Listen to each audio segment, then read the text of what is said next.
se bomo probali naslanjati na to, kar mi nismo dobro delali. Sigurno ta prvi polčas je bil in po želji in po kvaliteti tako slab, da enostavno ni bil za gledati.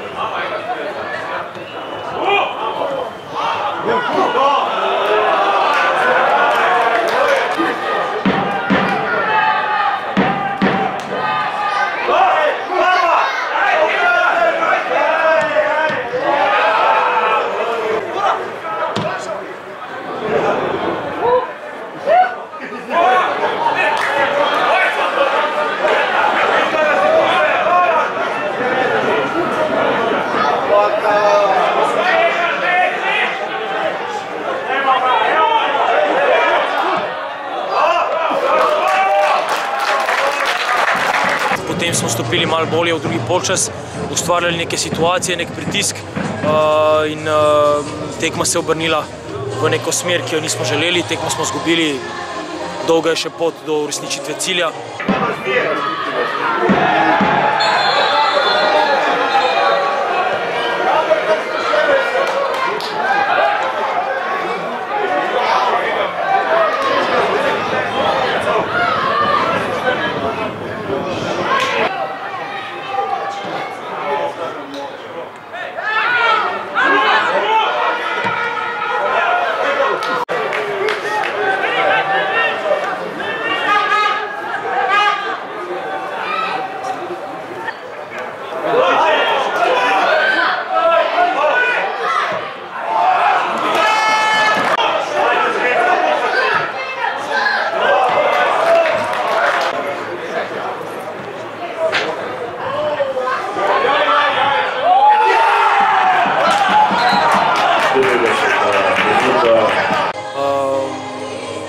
Probali bomo ohraniti tisto analizo, ki se nas tiče, ker drugi faktori so bili pa res mimo nekega normalnega sojenja.